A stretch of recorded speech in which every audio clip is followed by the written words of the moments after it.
is Channel 8, the local sports network, in association with our partners, Bizz 99.9 FM Substitute Radio. I am your host and lead commentator and the managing producer of sports production at both Channel 8 and Bizz 99.9 FM Substitute Radio, Chukka Wilson.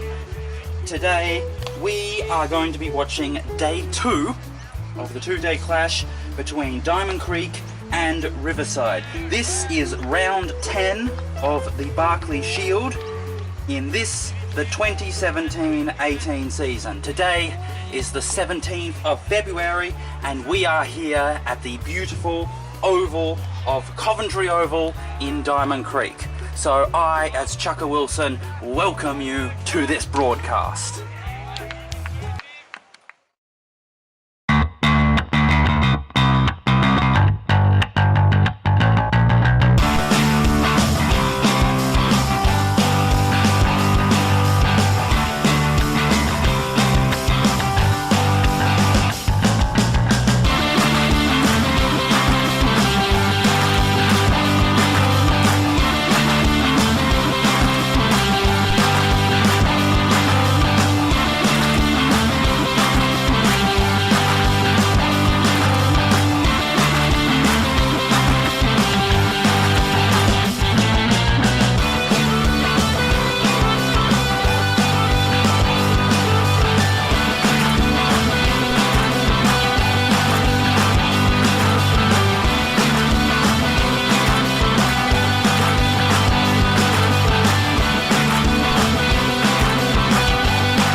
So, let's just recap the situation.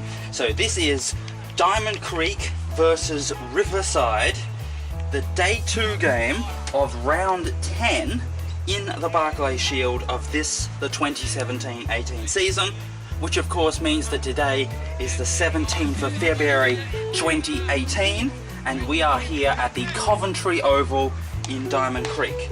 Now this is day 2, as I've said, because day 1 was last week and we saw Diamond Creek win the toss and elect to bat first. And with that, they ended up batting out their complete roster of complete allotment of 80 overs, ending up with a score of 9 for 104. So, scores, double figures scores for Benny, Camburis, Campbell, Ramsey, Badurk and Campitelli, but no one making a score of 20 or more. And the Riverside bowlers shared around the wickets.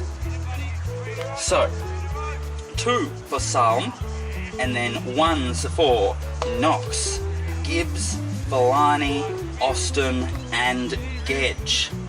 So now we are faced with the question of Riverside's run chase in this contest.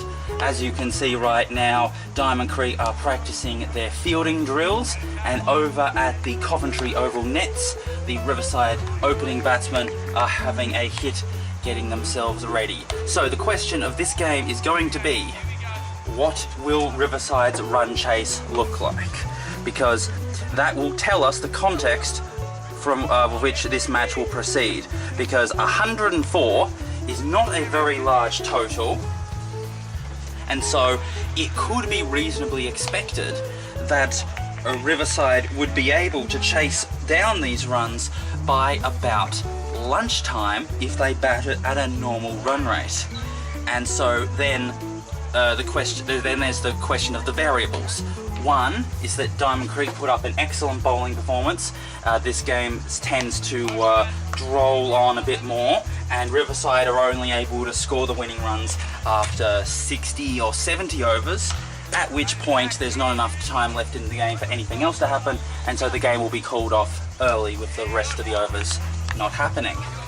So that would happen if Diamond Creek put up a very good bowling performance and are able to keep Riverside's scoring rate to very low.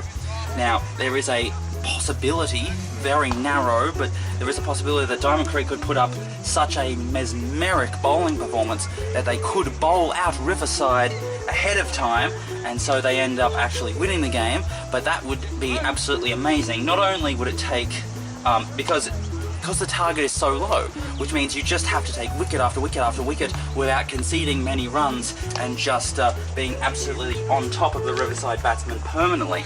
And that would be just a huge task that I don't think that Diamond Creek would be up for. But, you know, I'm open to the possibility. Let's see what happens, but it would take an absolute miracle for Diamond Creek to win this game. So then there's the question of, would Riverside want to try to win outright? Now, they could obviously try and do it two ways. They could score enough runs by lunch, try and score very fast, score 160, 170, 180 by lunch, so going about 4 runs per over, and then declaring it about lunchtime and then trying to bowl out Diamond Creek a second time to win by an innings. The other option would be to try to score enough runs to reach Diamond Creek's first innings score, so score something like 110, 120, and then declare, in order to give yourself as much time as possible to bowl out Diamond Creek and then chase down the remaining runs. Now that is also very difficult. They're both difficult because they would both involve Riverside needing to bowl out Diamond Creek a second time much faster than they did in the first innings, because they didn't end up bowling out Diamond Creek. They ended up bowling out their completed 80 overs. And so for Diamond Creek to lose 10 wickets in the second innings would take some effort by Riverside. And so that seems unlikely that Riverside would actually take any major risks, because they know that this is an easy win that they've got on the cards, and there's no reason to do anything silly by doing anything untoward and giving Diamond Creek an edge. And so there's just no reason why I think Riverside would allow Diamond Creek in the game.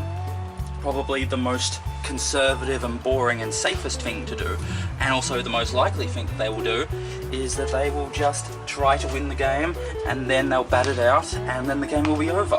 That seems like the most likely thing that's going to happen, because there just isn't the opportunity that's obvious in how they would actually defeat Diamond Creek outright. It just seems too difficult presently. So, but then the question obviously comes to the mind of what would Diamond Creek want it to do? Because Diamond Creek right now are facing some very serious challenges from the two teams that are lower on the ladder than they are, and so it would come to a head if they were to lose this game, and lose this game significantly, because that would affect their percentage, and that would also give the other teams a chance to leapfrog them. So let's just refresh you on what the ladder situation is. So Diamond Creek are 4-3 with 2 draws, giving them 30 points and a 142 percentage. Bandura and Rosanna are both 3-4 with 2 draws, giving them 24 points, and they both have percentages in the 80s.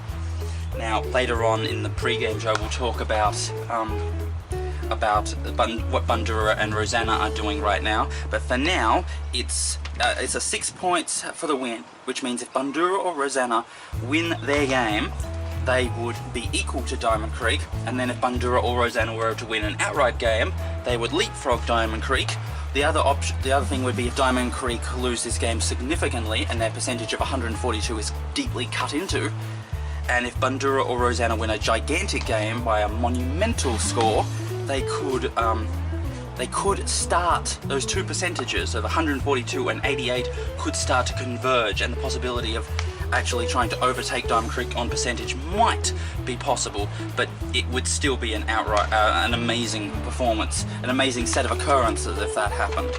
But the important thing I think is right now the points, because Diamond Creek, now that they are facing a loss, if they lose on first innings points, then that's really the end. They can't, they won't be able to come back and save any points otherwise, and Riverside don't need to win any more points because they're already so far in front. They're going to win the minor premiership no matter what.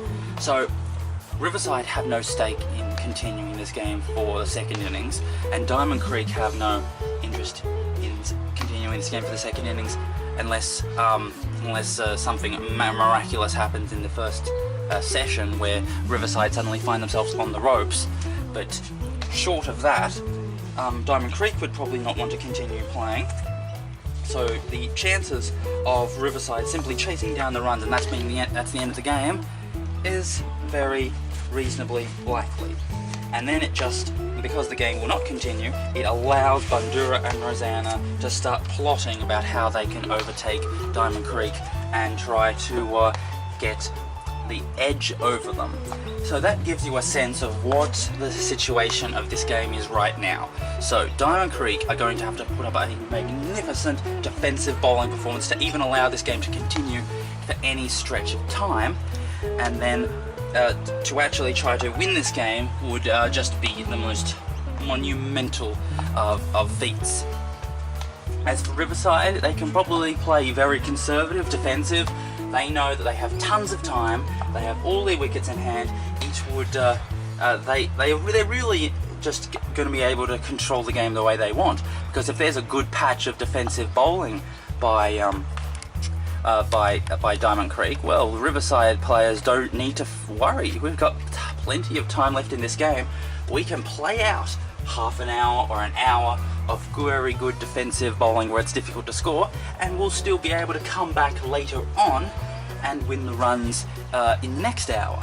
And so the possibility of Riverside just calmly, clearly, conservatively, cautiously chasing down these runs, losing a couple of wickets along the way, but more or less scoring at 1.5 runs per over, is certainly there. And that might make today's play quite boring, but considering how amazingly well Riverside bowled last week and how tightly and defensively they were able to keep Diamond Creek from scoring anything, Riverside have definitely earned the right to play however they wish. Alright, so that gives you, that's a sum up of the game situation. Now it's time for us to take a quick break, and when we come back we've got more of the pre-game show. This is Channel 8, the local sports network.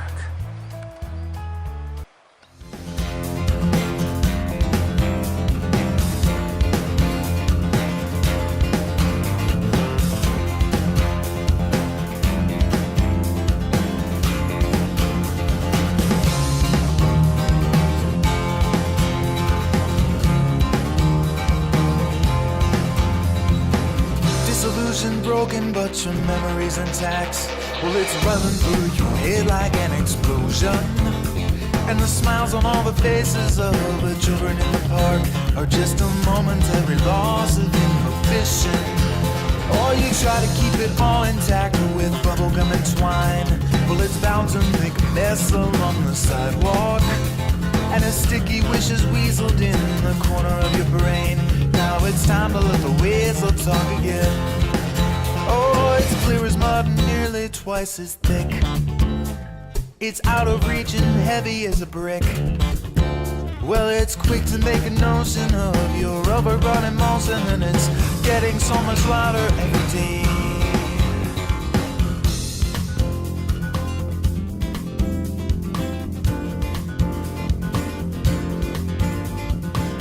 What you're saying, what you're saying to me. What you saying, what you saying to me? Ooh, what you saying, what you saying to me? Ooh, what you saying, what you saying to me? I can't hear a word, I can't hear a word, I can't hear a word, I can't hear a word.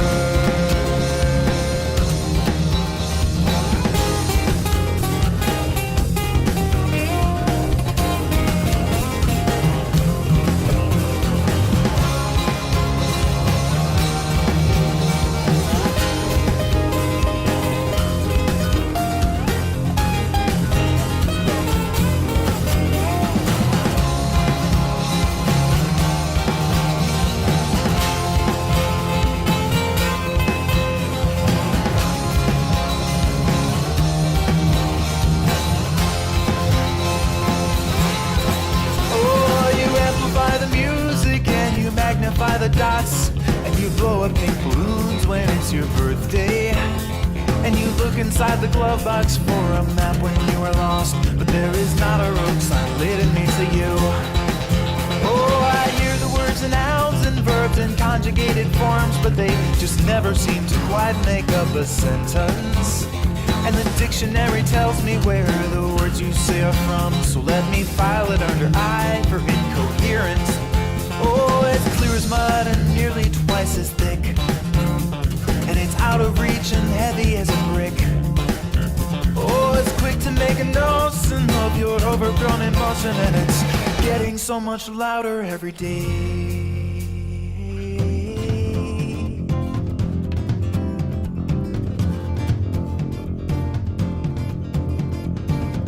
What you saying to me?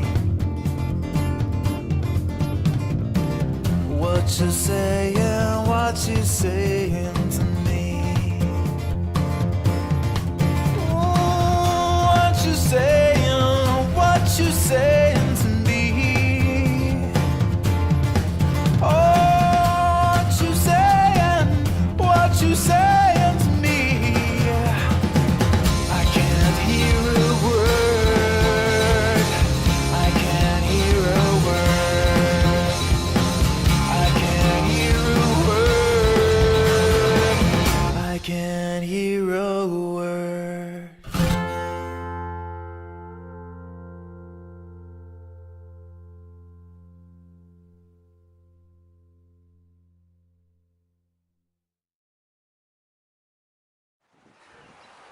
Alright, so February continues to be a warm and dry month.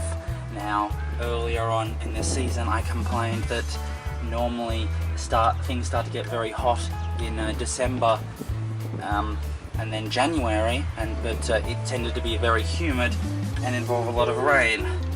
But now that we've gotten into February, traditional summer behaviour of it being very hot in the mid to early 30s and not involving a lot of rain, tending to be a very dry form of heat, has definitely come up. So we're seeing a very ordinary February, even if we had a very unusual and strange January. So let's have a look at the weather. So today it is going to be 28 degrees, mostly sunny, a 0% chance of rain, with light winds expected in the afternoon, particularly south to southeasterly. So it suggests a very typical day. Obviously, come the afternoon and evening, that's when the southerly breezes come through, and it starts to the evening starts to become a bit cooler than the morning did. But other than that, it's a pretty typical day. 28 degrees, very dry heat, and mostly we'll see some sun. Currently there is very little sun because we've got some overcast conditions. It's a very thin and unintrusive and unthreatening blanket of white clouds with patches of it breaking out into a very misty sort of weak cloud where you can see the blue sky piercing through, particularly over here. So let's just have a look at what we've seen this week to give a better sense of what the weather's been. So last Saturday it was 30 degrees, Sunday 21, Monday 23.6, Tuesday 29, Wednesday 23, Thursday 24, and then Friday 22. And of all those days, it did not involve a single drop of rain. So we have not had any rain in at least a fortnight, and it has been in the mid-20s mostly, sometimes getting into the high 20s, but very rarely. So it's certainly not as hot as you would normally expect a February to be, but other than that, it seems pretty much ordinary summer weather.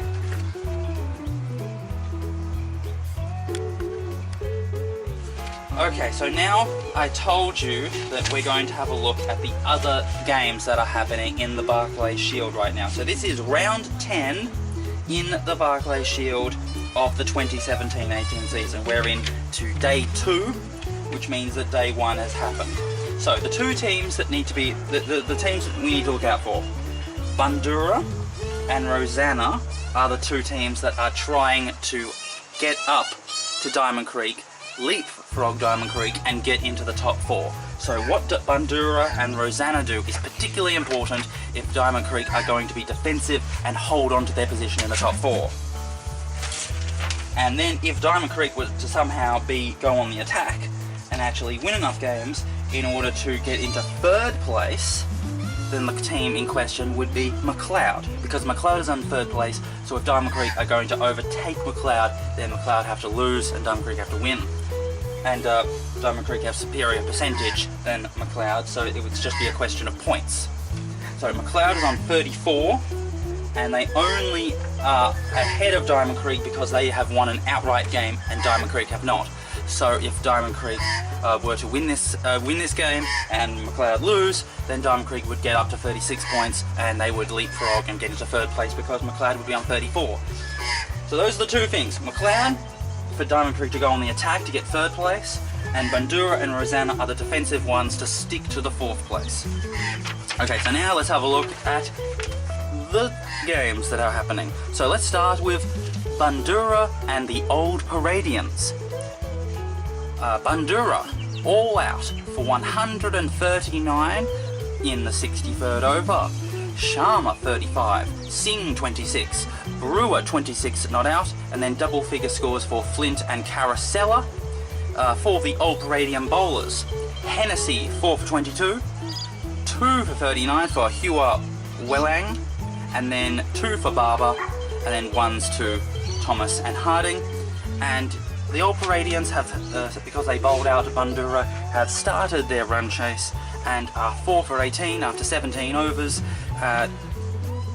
For the Bandura bowlers, Kaminsky 3 for 7, and Tagger has 1. So Bandura are ahead of that game. They're only defending a small score, but they have Old Paradians on the ropes. Then we have Montmorency versus McLeod. McLeod batting first, 7 for 214 after 70 overs. Wise 54, White 39, Wise 29, Falk 20 not out, and then double figure scores for O'Leary, and then Johnson scored 21 as well. For the Montmorency bowlers, Noble 2 for 46, Groom 2 for 45, Shaman 2 for 33, and then 1 to Wirrakotty. So McLeod's also in a good position. So it would take a great performance by Montmorency to chase down a 214 score and win this game. Then we have a game that doesn't involve any of the big important teams that'll decide the shape and nature of the top 4. So we've got Epping versus North Eltham Wanderers. Epping bowled out for 167 after 77 overs. Lakovsky 55, Emmons 34, Amos 41, and then double figure scores for Fitzpatrick and Kulakowski.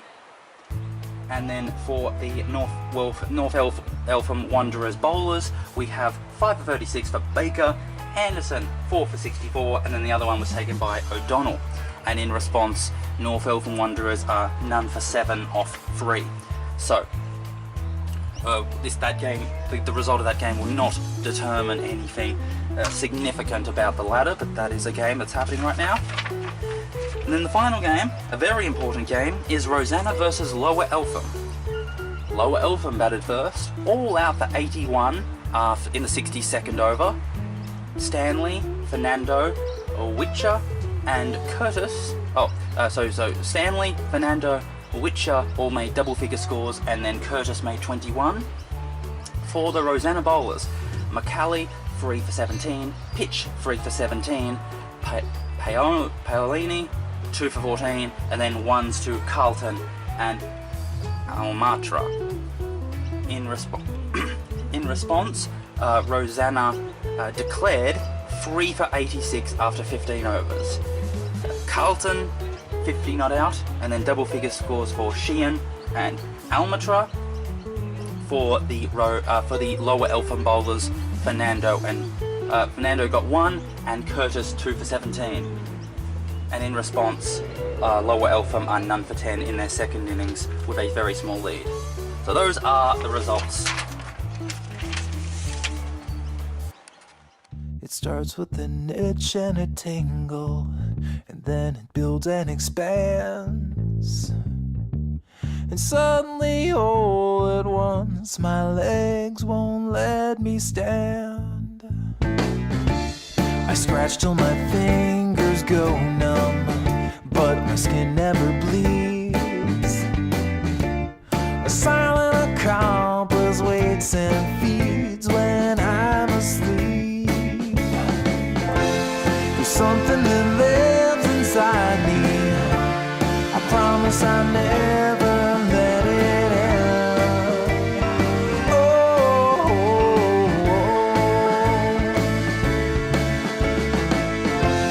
it grows and divides inside me. It's making a home beneath my skin.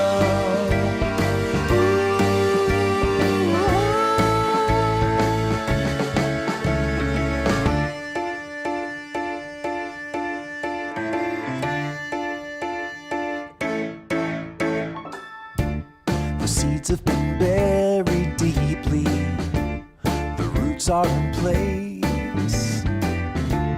It's blotting the sun and it's darkened my days.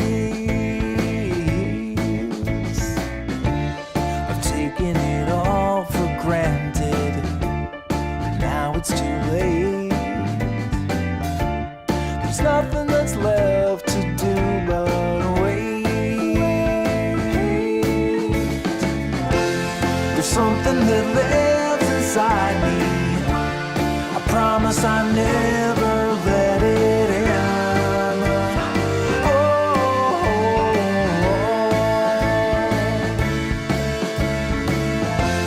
it grows and divides inside me. It's making a home beneath my skin.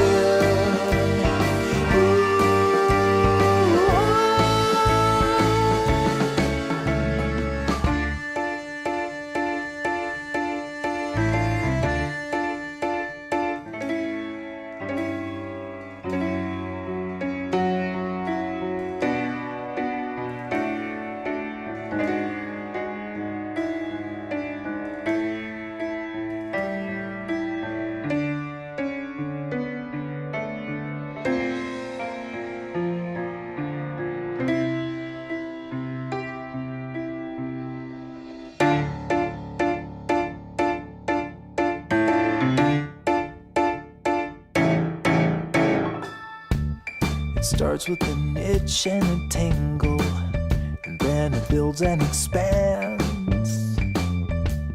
And suddenly, all at once, my legs won't let me stand. scratch till my fingers go numb, but my skin never bleeds. A silent accomplice waits and feeds when I'm asleep. There's something that lives inside me. I promise I'll never let it out.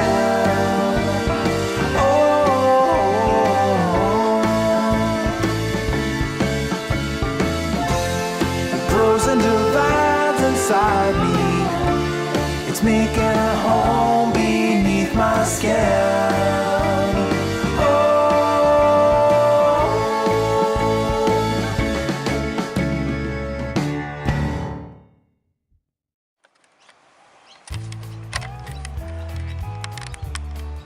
As you can see, the Diamond Creek fielders are wandering onto the field. We are not far away from the beginning of day 2's play. I have not seen... so they're coming on for the last minute fielding drills. It is currently 7 minutes to 1 o'clock. So, given those results, now let's just go through those results and look at them.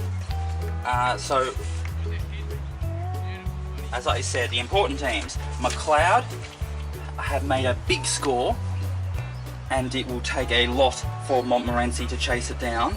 So the possibility of McLeod winning that game is very strong, in which case McLeod would go up to 40 points, and if Diamond Creek lose this game they would stick at 30 points, and then it's impossible for them to leapfrog them because there's not enough games left in the season, which of course means that Diamond Creek could not get into 3rd place. Now that is one possibility, and it seems that right now it seems like the most likely one.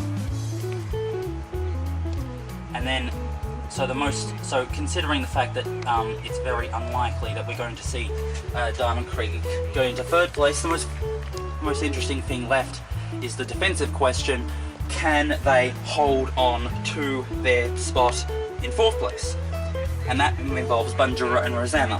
So Bandura look like they're in a position to win on first innings, because even though they made a small score of 139, they have Old Paradians on the ropes at 4 for 18. And so Old Paradians, who are in last place, so being 4 for 17 is not that surprising for the Old Paradians. That would mean that the most likely thing that's going to happen is going to be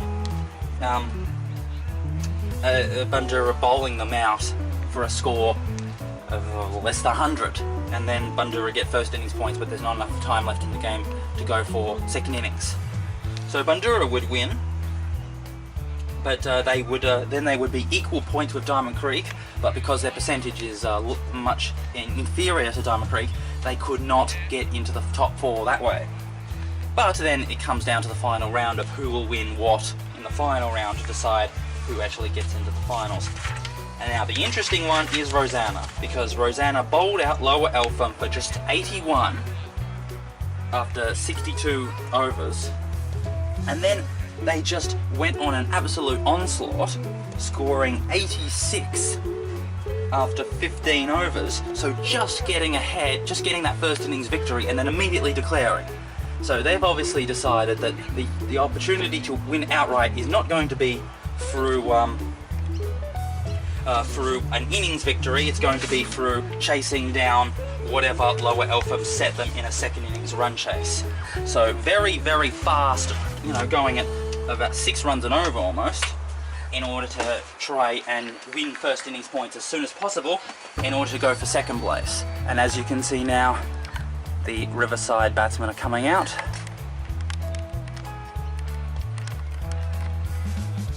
And here come the umpires.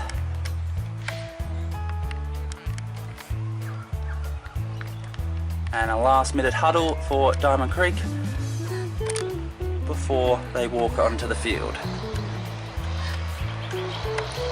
So, with that all in mind, the possibility of actually being able to successfully bowl out Lowell from a second time and actually get the 10 points would mean that Diamond Creek lose their spot in the finals and that they have been leapfrogged, and then it comes down to the final round of the season to decide who actually gets into the finals. So that is all to play here. Well, that's to play next round, and that's to play elsewhere. For us here, the question is, can Diamond Creek, well, first of all, keep this game going on for as long as possible, prevent a Riverside run chase for as long as possible in order to make sure that there's no chance of a second innings happening. And then if they happen to put up a really, really awesome bowling performance, they might even, you know, think about whether or not they have actually got a chance of actually maybe even winning this game. But that would be you know, an amazingly difficult, almost impossible thing. But the thing to do right now is defensive bowling. Don't allow Riverside to get away with this situation. Don't allow Riverside to get away with this situation, and try to keep things as stable and controlled as possible. Alright, let's take a break now. When we come back, we've got ball one.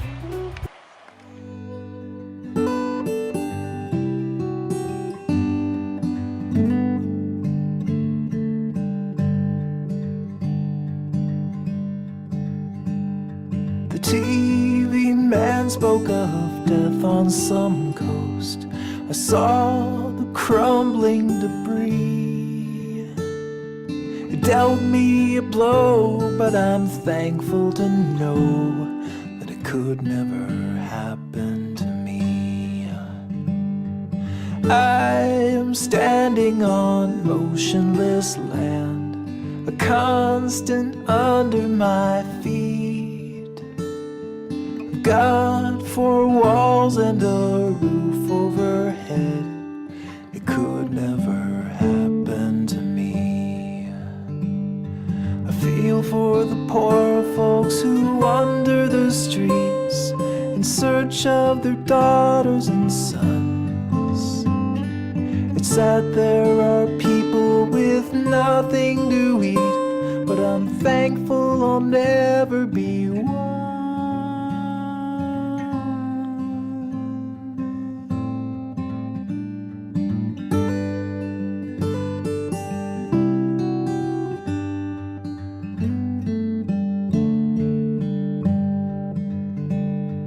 I've worked for my family and home. My whole life I fought to be free. No one deserves to be homeless alone, but it could never happen to me. I've lived my life righteous and wise. I've chosen my path carefully. Someone just has to be smiling on high, 'cause it could never happen to me. No, I'm not without flaws, and I've suffered through loss. I've got problems away on my mind. I've got bills to pay and a son on the way, so I've gotta save every dime.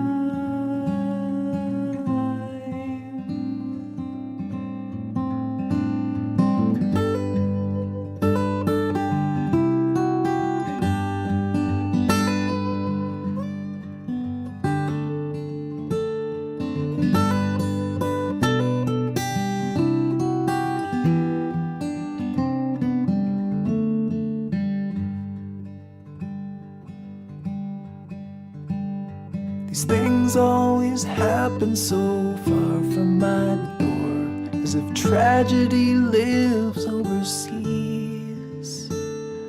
I wish I could help, but I'm glad for myself that it could never happen to me. It could never happen to me.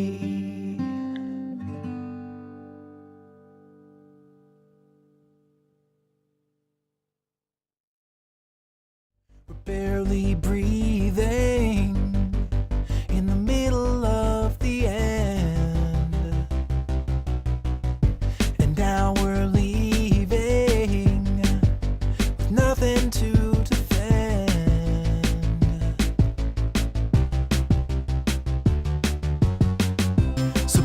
it down, the whole damn town. You've never found a speck of truth.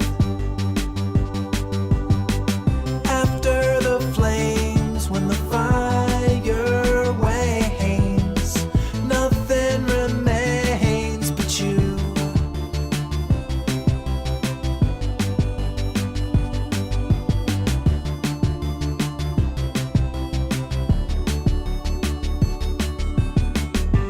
Full of moonshine and callous to the bone. Soon we'll be blind when no one needs a home.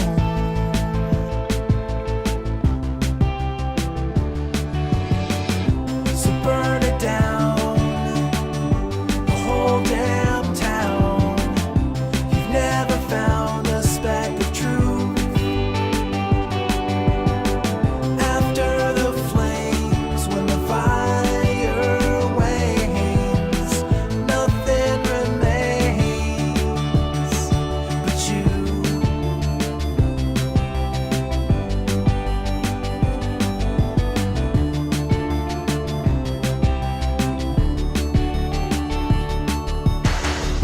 And all this baggage, it's hard to drag. It's a burden that follows me wherever I go.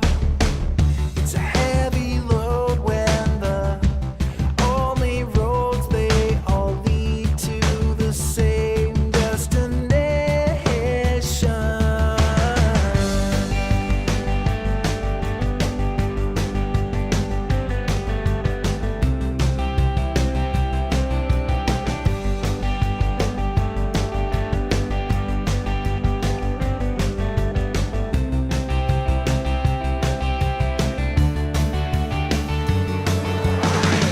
So burn it down, the whole damn town.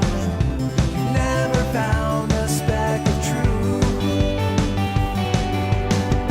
After the flames, when the fire wanes, nothing remains but you.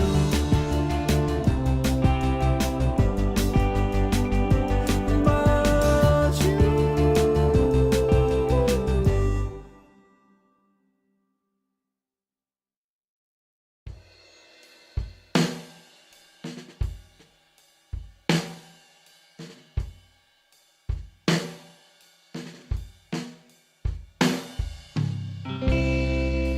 History repeats itself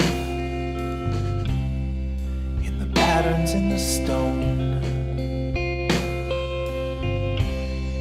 We close our eyes and fumbling, we listen or we don't.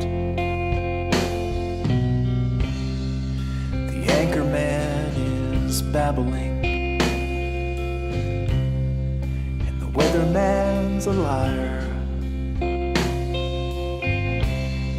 The sports report's a waste of time for the bored and the tired.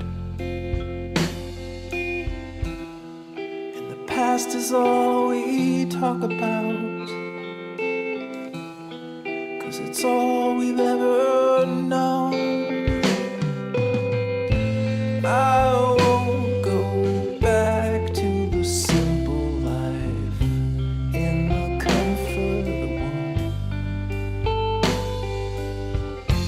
I'm finding a new road home.